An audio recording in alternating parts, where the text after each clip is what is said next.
Lockdown से पहले गीता के घर का नज़ारा कुछ ऐसा था कि रोहन ऑफिस जाता था और शिविन स्कूल।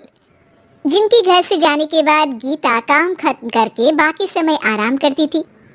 लेकिन लॉकडाउन के बाद ऑफिस और स्कूल घर में ही खुल गए और इससे गीता का हाल वो तो आपको देखने में ही मजा आएगा। शिविन, ओ शिविन, महाराज उठने के लिए क्या 21 तोपों की सलामी लेंगे? अरे बिस्तर से बाहर निकल, ऑनलाइन क्लास स्टार्ट होने वाली है। अरे तुम भी हद करती हो, स्पीकर की तरह चिल्लाने की क्या जरूरत है? दिख नहीं रहा मेरी कॉन्फ्रेंस चल रही है। अब कैमरा और स्पीकर ऑन कर रहा हूँ, मुझे कोई शोर नहीं चाहिए। इस पर जैसे ही रोहन लैपटॉप का कैमरा और स्पीकर ऑन करता है तभी कुकर की सीटी बजती है। करा लो अब इसे चुप। लॉकडाउन नहीं हुआ, मेरी मौत का फरमान जारी हो गया। दोनों बाप बेटे ने नाक में दम किया हुआ है। ऐसा बोलकर गीता वहां से शिविन के कमरे में पहुंच जाती है, जहां शिविन अभी भी सो रहा होता है। ओ आलसी, अब अगर 5 मिनट में नहीं उठाना तो आज तेरा गेम और यूट्यूब कैंसिल। माँ की बात सुनकर शिविन बिना 1 मिनट गंवाए उठ खड़ा होता है। उठ गया, अभी नहाकर भी आता हूँ। ये नाटक कहीं और, मुंह पर गीला कपड़ा मार और पढ़ने बैठ। शिविन की ऑनलाइन क्लास स्टार्ट हो जाती है, जिस पर गीता उसे वहां बिठाकर रसोई में चली जाती है। थोड़ी देर में उसे कमरे से कुछ आवाज सुनाई देती है, जिसे सुनकर वो कमरे में वापस आती है। हाय राम, तुझे क्लास अटेंड करने के लिए बोला था, कैमरा ऑफ करके बिस्तर पर नाचने के लिए नहीं बोला था। मम्मी मुझे कुछ समझ नहीं आ रहा, आप बाद में पढ़ा देना ना, वैसे भी अटेंडेंस तो लगी गई है।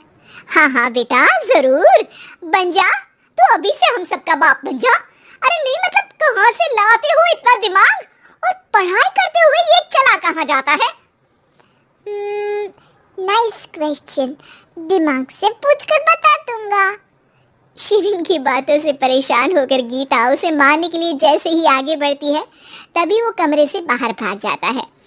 अब शिविन आगे और गीता हाथ में चप्पल पकड़े उसके पीछे पीछे पूरे घर में दोनों घूम रहे होते हैं।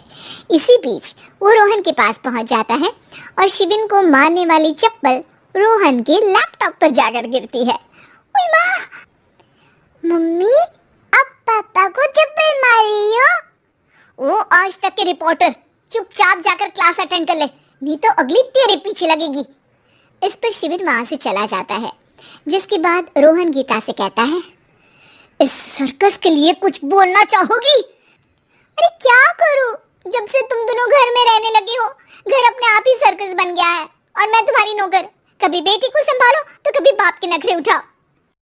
इन्हीं सब उथल पुथल में दिन बीतते रहते हैं, जिसमें हर रोज घर के अंदर कुछ नया सियप्पा खड़ा मिलता है, जो ज्यादातर शिविन और रोहन की ऑनलाइन स्कूल और ऑफिस से रिलेटेड ही होता है। एक सुबह, शिविन चलो उठ, आज की क्लास जल्दी है। कैमरा ऑफ करके आप अटेंड कर लो। अरे ऐसे छितर पड़ेंगे, दादी नानी सब एक साथ याद आ जाएंगी। गीता की लाख मशक्कतों के बाद क्लास तो खत्म हो जाती है, लेकिन उसके बाद शिविन फोन इस्तेमाल करते हुए इंस्टाग्राम रील बनाने लगता है। रसोड़े में कौन था? तुम थी, मैं थी, कौन था? कौन था? हाँ, मैं गरीब हूँ। अरे ओ गरीब के बेटे, आजा, मैं बनाती हूँ तुझे गरीब। मैं बताती हूँ रसोड़े में कौन था। पढ़ाई करने बोलो तो इनकी माँ मर जाती है, और ये पागलपंतियाँ जितनी मर्जी करा लो। गीता शिविन को डांट रही होती है, तभी रोहन बीच में बोल पड़ता है। अरे बच्चा ही तो है, इतना गुस्सा क्यों कर रही हो? बेटे का साथ देने की इसी एक कोशिश में अब शिविन के साथ साथ रोहन भी गीता के गुस्से की सूली पर चढ़ जाता है। अगर बेटे पर इतना ही प्यार आ रहा है तो इसे क्लास अटेंड क्यों नहीं कराते? इसका होमवर्क क्यों नहीं कराते?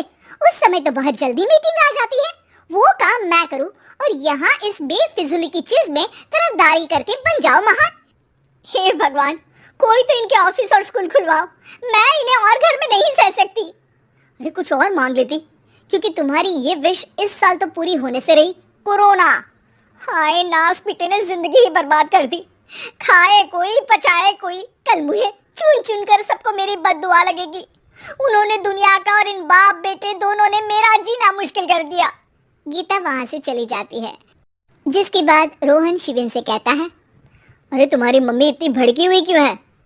आपकी वजह से पूरा समय घर में रहते हो और उस पर कोई काम कराने की जगह बस ऑर्डर देते रहते हो। अच्छा बेटे, सारा इल्जाम मुझ पर? पूरा दिन तो वो तुम पर ही चिल्लाती है। हाँ, मतलब दोनों का 50-50 है, कुछ करना पड़ेगा। वो कहते ना, make the best out of worst. I have an idea. वैसे तुम्हारी माँ सही कहती है, बहुत जुबान चलाने लगे हो, कम बोला करो। अगली सुबह रोहन और शिविन अपनी गलती को सुधारने के लिए गीता के उठने से पहले घर का आधा काम खत्म कर देते हैं, जिसे देखकर गीता खुश हो जाती है और फिर बाकी बचा काम वो तीनों मिलकर पूरा कर लेते हैं। जिसके बाद अब वो सब मिल बांट कर हर काम में एक दूसरे की मदद करते हुए लॉकडाउन का मजा लेने लगते हैं।